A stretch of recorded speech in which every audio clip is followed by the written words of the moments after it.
Comment on passe, Valérie, du peuple civil au peuple politique? Comment, à un moment donné, on éveille les gens de manière à ce qu'ils deviennent des citoyens? Et est-ce que ça sera suffisant? Parce que c'est la question que je vous pose. Est-ce que même si 10 millions, 12 millions, 13 millions, 14 millions de citoyens commencent à se réveiller, comme ça a été le cas, on l'a vu au fur et à mesure des crises, parce que le Covid, il y a été quand même pas mal de gens qui ont résisté à ce mouvement très autoritaire, est-ce que ça suffira à renverser la vapeur? Et là, je voudrais qu'on se ressente sur la France. Est-ce que ça servira à faire opposition, faire corps, faire barrage à cette gouvernance mondiale? Parce que c'est ça dont on parle aujourd'hui concrètement. Hein. Bah, Nicolas, j'ai envie de vous dire, de vous répondre, ça dépendra quel chemin prendront les éveillés. C'est-à-dire que si s'éveiller, ça se concentre sur le fait de lutter, d'être en défense, de manifester et puis Oui. de faire de la lutte passive, ou plus ou moins active ou activiste, mais sur un terrain de rapport de force militaire ou militarisé, non, on n'a aucune chance de Ouais. s'en sortir, c'est clair.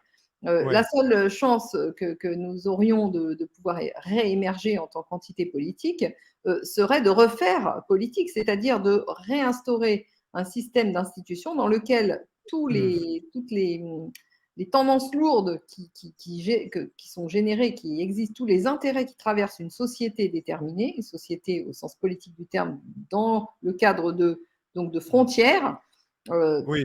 tous ces intérêts seront politiquement représentés. Ce que je propose dans Révolu Droit, puisque effectivement, le concept de groupement d'intérêts a pour objectif et pour effet de redonner une représentation politique à tous les intérêts qui traversent une société par le biais de l'activité humaine, en fait, des intérêts représentés par tous les types d'activités humaines qui existent et qui ne sont pas remplaçables par des machines ou par une prétendue intelligence artificielle. Parce que le sujet, aujourd'hui, il est tout à fait stratégique et ce qui est vraiment intéressant à notre période, à notre époque, c'est que nous vivons une époque de grande transformation dans lesquelles toutes les incohérences, toutes les incongruités du système antérieur arrivent à maturité, se voient et ne sont plus contournables. Donc, il y a des choix à faire sur tous les sujets. Et je dirais que les énormes développements technologiques auxquels nous sommes confrontés, que certains Ouais. s'obstinent à appeler quatrième révolution industrielle, en Oui. réalité ne sont pas une révolution industrielle de plus, parce qu'elles ne s'inscrivent pas dans le cadre matérialiste. Elles sont un changement d'air. Nous sommes en train de passer de l'ère industrielle, qui est ultra matérialiste, à l'ère de la communication, qui est beaucoup Ouais. plus, qui rebat les cartes, et en particulier qui rebat les cartes de l'hégémonie et de la capacité à tenir un pouvoir quelconque. Donc, nous sommes vraiment à une période qui est une période charnière, une période qui va nous mettre tous au défi de donner le meilleur de nous-mêmes. C'est-à-dire que les gens devront abandonner toutes les